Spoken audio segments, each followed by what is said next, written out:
Hello, everyone, and welcome to another edition of the Nach on Bucs podcast. I am your host, Anthony Nachreiner, and on this episode, we're talking about Bucs training camp being open, giving you my takeaways on the first few practices and some of the messaging we've heard out of One Buc Place.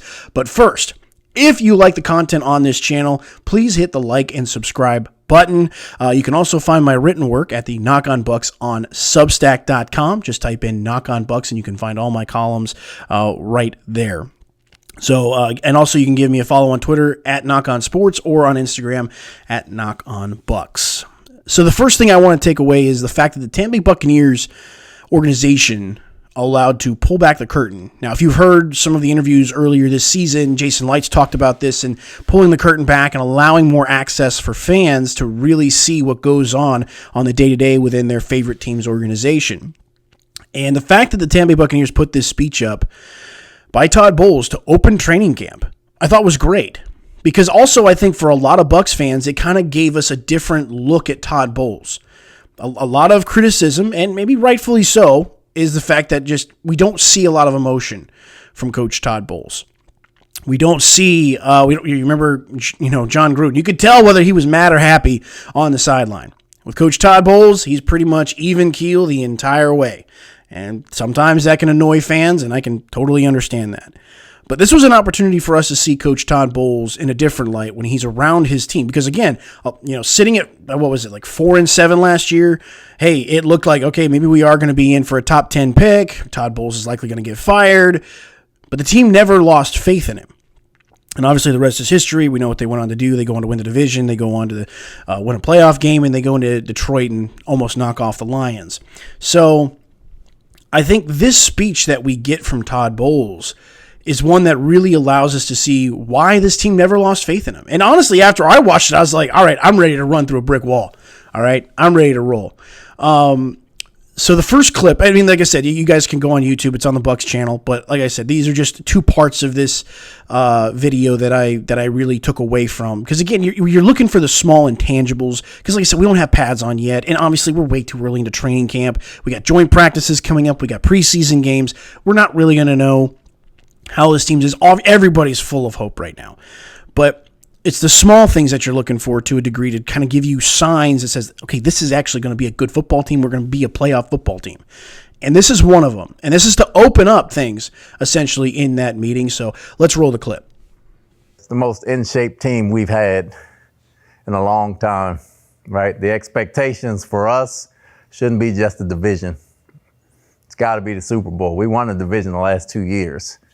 We saw how good we were last year. We can't take none of it with us. Our expectations has got to be how we can be great. Now, see, that's why I'm ready to run through a brick wall for him, because, again, he opens with the fact that, and this is one of those signs that I was talking about, this is the best shape that this team has come into training camp since probably the Super Bowl year.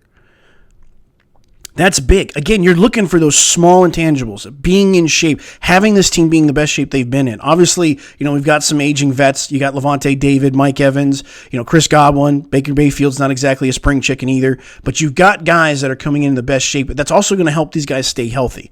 But the fact that that's what Todd Bowles opens with, it's not a cliche. You can't make that a sports cliche. It's never been one. You're never going to hear a head coach openly say to start a meeting, hey, this is the best shape. You've heard coaches say, hey, we got some guys that they got to get in shape. We got to get them ready. But this team, that's not the case.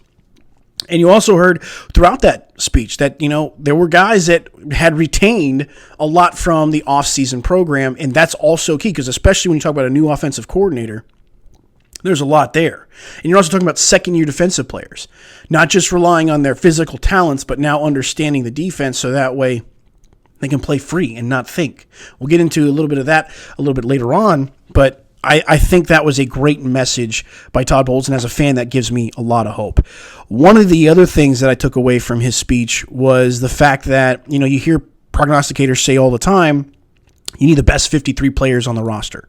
And what you heard Todd Bowles say was, we're not the Tampa Bay Buccaneers yet. We're not looking for the best 53. We're looking for the right 53. He goes on to talk about he doesn't want guys just to make this team. He wants them to do more than that. So let's go ahead and roll that clip. Now, we're not the Tampa Bay Bucs yet. It's a lot of people in this room. A lot of competition. A lot of competition, right? Every spot, almost every spot. Again, I've said this in the past. It's not the best 53. It's the right 53. It's the right 53. So you got to fit what we're trying to do. You got to earn your keep as a starter, as a backup, as a practice squad guy. Even if you're injured, you got to earn your spot, guys. So like I said, that there just, you kind of see a different side of Todd Bowles on that one. You kind of see where, okay, the fire, and it wasn't exactly like he was giving a rah-rah speech, but just the words that he chose, I mean, you see why this team buys in and why this team didn't give up on him last year. So, again, I really liked what the Tampa Bay Buccaneers did in pulling back the curtain.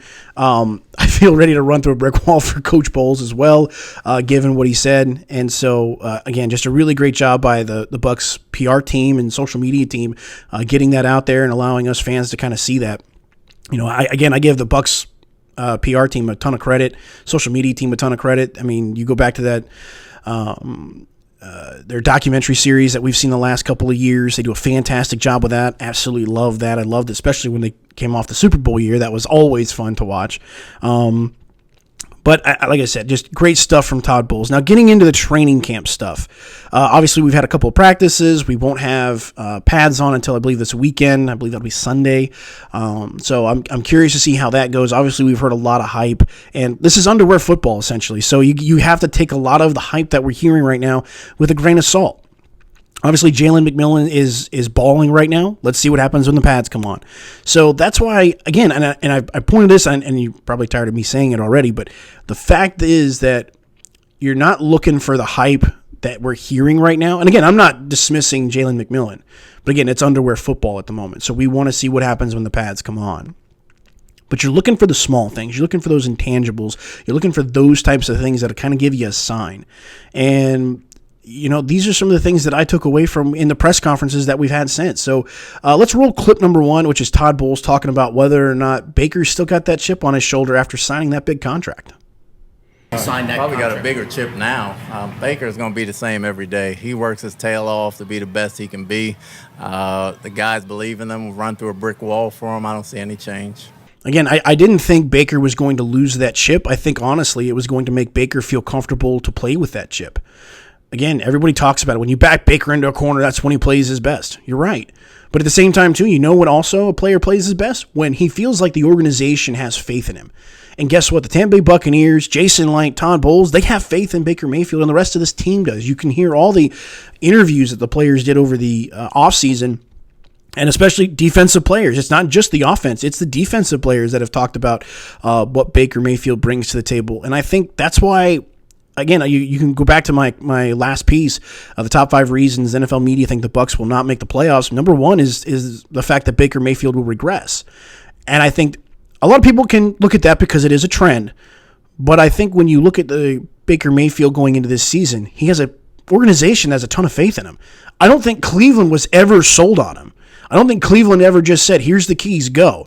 With Tampa, they've said, and you heard it in Todd Bowles' speech to open camp, you have the keys to the bus. You drive it. And so I think that's why I think the trend will be bucked by Baker. I think I don't know if he will have another career high year, but I think he can have a similar year and be more productive in the touchdown department because of the fact that he is comfortable. He feels like he's a part of this organization, and he feels like the organization trusts him. So that's the main thing for me why I have faith in Baker Mayfield. Now, going to Yaya Diaby, if you obviously think about the Tampa Bay Buccaneers, they signed Randy Gregory. He hasn't shown up yet. Coach Todd Bowles said he does not want to take any more Gregory questions because he's going to talk about the guys that are here. So, again, you know, a guy that kind of looked as maybe a depth piece for the pass rush, because we know, obviously, Shaq Barrett retiring and it was being cut, and he signed with Miami during the offseason, but now is retired. They needed some veteran presence in that pass rush room. Obviously, what you're hoping for is that second-year player Yaya Diaby, and I'm really hopeful for him that he really takes off here in year 2. And I think that'll be really interesting just because, again, when you looked at when he became a starter, his sack numbers dipped. When he wasn't the starter, he had great sack numbers. I think he got most of his sacks when he wasn't the starter. So we need to see that jump, and we need to see it from Kalijah Kancey too. But Coach Bowles made a point to talk about that second-year jump, and I thought a reporter asked a great question. I believe it was one of the guys from the Pewter Report. But what are you looking for in a second-year player to make that big leap to become a very, very productive player? You see the shape they come in, and you see the understanding in the spring. You see it when they're playing faster and not thinking, and you see that with Yaya right now. You see him understanding the defense, not even close to where he was last year. He was just being brute strength, but right now his technique, his awareness of the game, and everything he's doing is outstanding. And so, that's a positive sign for me. That's what I want to hear, because I think Yaya Diaby's got a ton of star potential. I mean, you look at how that dude is right now. You can tell he put in the work in the offseason. I mean, that guy was looking for a gym 7 days a week. He made the joke that they were closed on Sundays, so he's got to find a place to work out on Sundays because the building's closed. So you can tell that Yaya Diaby isn't satisfied, and as a fan, you want to see that. And so he's working his tail off to get better, and it's just fantastic to see, because you know that the Bucs need him to be a star. I mean, again, a mid-round pick, you want him to be a star, and it looks again like the Tampa Bay Buccaneers front office and draft and scouting might have found another diamond in the rough with Yaya Diaby. And another reporter asked a good question too, is, what is the potential? What's the ceiling for Yaya Diaby, given his size and given his speed and all of those types of things? It's unlimited. The biggest thing for Yaya, he understands the defense now. It's still hard to gauge when we're not in pads. I mean, it's hard for the offense to really get hands on you without the pads, but his effort and his concentration right now has been great. So like I said, I mean, there's a lot of pressure on Yaya Diaby, and Coach Bowles doesn't just hand out compliments either. So again, this speaks volumes to what Yaya Diaby has done so far this offseason. Obviously, when pads come on, that's going to make it a different ball game.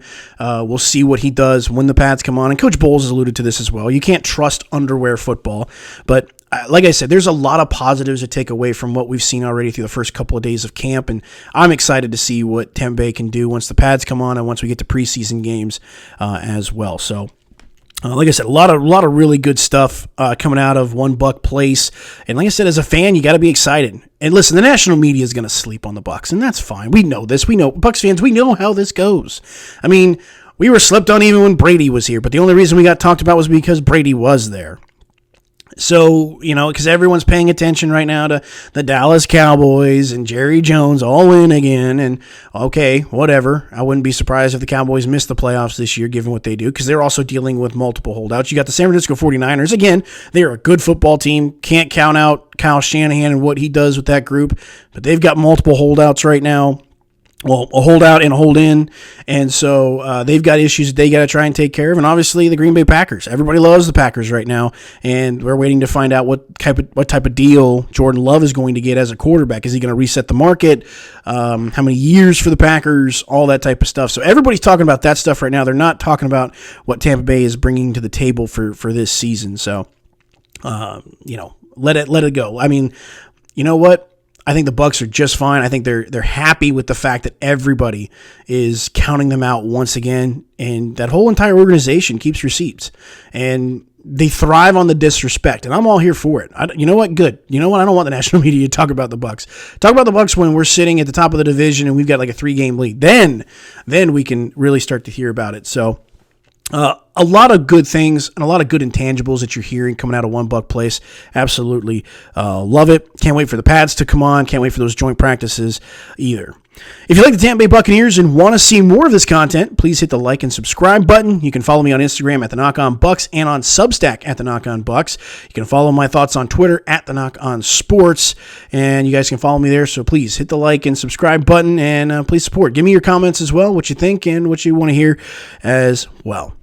So, I'm Anthony Nachreiner. That will do it for this episode of the Nach On Bucs podcast. We'll have more reactions to training camp, news, as well as sound bites and all that next time here on the Nach On Bucs.